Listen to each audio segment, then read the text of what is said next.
ଜୟ ମା ମାଣିକେଶ୍ୱରୀ ମୁଁ ନରେନ୍ଦ୍ର ସାହୁ ଆପଣମାନଙ୍କୁ ସ୍ୱାଗତ କରୁଛି ଆଉ ଗୋଟେ ନୂଆ ଭିଡ଼ିଓରେ। ତ ଆପଣମାନେ ଯଦି ଚାଷୀ ତାହେଲେ ଆପଣଙ୍କ ପାଇଁ ବହୁତ ବଡ଼ ଖୁସି ଖବର, କାରଣ ଆଗକୁ ଆମ ରାଜ୍ୟ ସରକାର ଦେବାକୁ ଯାଉଛନ୍ତି 2000 ଟଙ୍କା। କ'ଣ ରହିଛି ଖବର, ଭିଡ଼ିଓଟିକୁ ସମ୍ପୂର୍ଣ୍ଣ ଦେଖନ୍ତୁ। ଆଉ ଭିଡ଼ିଓ ନୂଆ ଲାଗିକରି ଯଦି ଆପଣଙ୍କୁ ଭଲ ଲାଗିଲା ତାହେଲେ ଲାଇକ୍ କରନ୍ତୁ, ଆଉ ଚ୍ୟାନେଲଟିକୁ ପ୍ରଥମ ଥର ପାଇଁ ଆସିଛନ୍ତି ତାହେଲେ ସବସ୍କ୍ରାଇବ୍ କରନ୍ତୁ। ଦେଖନ୍ତୁ, ଆପଣ ଜଣେ ଚାଷୀ ଓ ଆପଣଙ୍କ ପାଖରେ ଯଦି ଗୋଟିଏ ରାସନ କାର୍ଡ଼ ଅଛି ତାହେଲେ ଆପଣମାନେ ଆଗକୁ ପାଇବେ 2000 ଟଙ୍କା। ତ କେମିତି ପାଇବେ ତାହେଲେ ଆପଣ ଜାଣି ରଖନ୍ତୁ କି ଆମ ରାଜ୍ୟର ଯୋଜନା, ଚାଷୀମାନଙ୍କର ଯୋଜନା, ତାହା ହେଉଛି CM କିଷାନ ଯୋଜନା।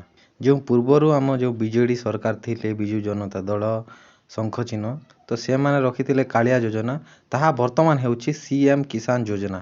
ତେଣୁ ଆପଣମାନେ ଯଦି ଆମ ଓଡ଼ିଶା ରାଜ୍ୟର ବାସିନ୍ଦା ଅଟନ୍ତି ତାହେଲେ ଆପଣ ଆବେଦନ କରନ୍ତୁ CM କିଷାନ ଯୋଜନା। ଆଉ ଗୋଟିଏ କଥା ଧ୍ୟାନ ରଖନ୍ତୁ କି ଆପଣମାନେ ଗୋଟିଏ କ୍ଷୁଦ୍ର ନାମମାତ୍ର ଚାଷୀ, ଗ୍ରାମାଞ୍ଚଳରେ ଯେଉଁମାନଙ୍କର 5 ଏକରରୁ କମ୍ ଚାଷ ଜମି ଥିବ ସେମାନେ ଏଥିରେ ପାଇପାରିବେ। ଆଉ ଭୂମିହୀନ କୃଷି ପରିବାର, ଗ୍ରାମାଞ୍ଚଳ ଯେଉଁ ଭୂମିହୀନ ଶ୍ରମିକ ପରିବାର କୃଷି ମୁଖ୍ୟ କାର୍ଯ୍ୟ ଭାବରେ ଗ୍ରହଣ କରିପାରିବାର ପ୍ରତିପୋଷଣ କରିଥାନ୍ତି ସେମାନେ ମଧ୍ୟ ପାଇପାରିବେ। ଉଭୟ ଉପାଦାନ ପାଇଁ ଆବେଦନକାରୀ ନିଶ୍ଚିତ ଭାବରେ ଓଡ଼ିଆ ସ୍ଥାୟୀ ବାସିନ୍ଦା ହେବା ଆବଶ୍ୟକ। ସହାୟତା ରାଶି ସିଧାସଳଖ ହିତାଧିକାରୀଙ୍କ ବ୍ୟାଙ୍କ ଖାତାରେ ପୈଠ ହେବ। ମାନେ ଦେଖ, DBT ଥ୍ରୋରେ ଯେମିତିକି ଆମ ସୁଭଦ୍ରା ଯୋଜନା ଟଙ୍କା ପଡ଼େ, ସେମିତି ହିଁ DBT ଥ୍ରୋରେ ଆପଣମାନଙ୍କୁ ଏଥର ପଡ଼ିବ ଟଙ୍କା।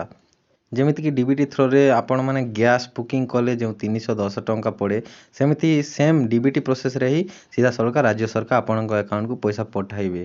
କାରଣ ଯଦି DBT ସାହାଯ୍ୟରେ ଯାହା ମଧ୍ୟ ହେଉଛି ସେଟା ବହୁତ ସୁରକ୍ଷିତ ଅଟେ। ଏବେ ବର୍ତ୍ତମାନ ସୁଦ୍ଧା ରାଜ୍ୟ ସରକାର ସମସ୍ତ କ୍ଷେତ୍ରରେ DBT ଥ୍ରୋରେ ହିଁ ଟଙ୍କା ପଠାଉଛନ୍ତି।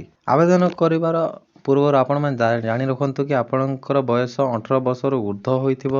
ଆଉ ଆପଣଙ୍କ ଯେଉଁ ରାସନ କାର୍ଡ଼ରେ ଯେତେ ଜଣ ମେମ୍ବର ଅଛନ୍ତି ସେମାନଙ୍କ ଭିତରୁ କୌଣସି ମଧ୍ୟ ଯଦି ଏହି ଯୋଜନାରେ ଲାଭ ଉଠାଇ ନାହାନ୍ତି ତାହେଲେ ହିଁ ଆପଣମାନେ ଏଥିରେ ଲାଭ ଉଠାଇ ପାରିବେ। ଆବେଦନ କରିବା ପୂର୍ବରୁ ଆପଣମାନଙ୍କୁ କୃଷକ ଯେଉଁ CM ସ୍ପେଶାଲ ପୋର୍ଟାଲରେ ଆପଣମାନଙ୍କୁ ଅନଲାଇନ୍ କରିବାକୁ ପଡ଼ିବ, ତାପରେ ହିଁ ଆପଣମାନେ ଆବେଦନ କରିପାରିବେ। ଏସବୁ ଆପଣମାନେ ଘରେ ବସିକି ମୋବାଇଲ ଥ୍ରୋରେ ମଧ୍ୟ ଆପଣମାନେ ଆପ୍ଲାଏ କରିପାରିବେ।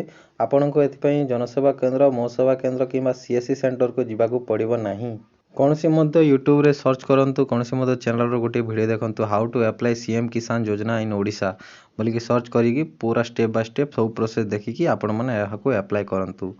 31 ତାରିଖ ସୁଦ୍ଧା ଆବେଦନ କରିବାକୁ ପଡ଼ିବ ବୋଲିକି କୁହାଯାଉଛି। ବର୍ତ୍ତମାନ କି ଯାହା ହେଉଛି ଜାନୁଆରୀ, ଫେବୃଆରୀ, ମାର୍ଚ୍ଚ, ଆଜି ହେଲା 30 ତାରିଖ, 31 ତାରିଖ ମାନେ ଆଜି ଲାଷ୍ଟ। ଆଜି ସୁଦ୍ଧା ଯଦି ଆପଣମାନେ ଆପ୍ଲାଏ କରିଛନ୍ତି ତାହେଲେ ଆପଣମାନଙ୍କ ପାଇଁ ବହୁତ ବଡ଼ ଖୁସି ଖବରଟିଏ। ଏହି ଯୋଜନାରେ ବର୍ଷକୁ 2 ଥର ରାଜ୍ୟ ସରକାର ଆପଣମାନଙ୍କୁ ସହାୟତା ରାଶି ପ୍ରଦାନ କରୁଛନ୍ତି। ଗୋଟେ ହେଉଛି ଅକ୍ଷୟ ତୃତୀୟା ଆଉ ଗୋଟେ ହେଲା ନୂଆଖାଇ।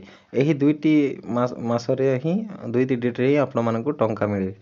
ଆଉ ଆପଣମାନଙ୍କ ପାଇଁ ଜଣେଇଦେବି କି ଯେଉଁମାନେ ପୁରୁଣା ଚାଷୀ ଅଟନ୍ତି, ଯେଉଁମାନେ କି ଏଥିରେ ଲାଭ ଉଠାଇଛନ୍ତି, ସେମାନଙ୍କ ପାଇଁ ଖୁସି ଖବର କି ଏପ୍ରିଲ 19 ତାରିଖ ହେଉଛି ଅକ୍ଷୟ ତୃତୀୟା। ମାନେ 19 ତାରିଖରେ ଆପଣମାନଙ୍କୁ CM କିଷାନ ଯୋଜନା ଟଙ୍କା ମିଳିବ।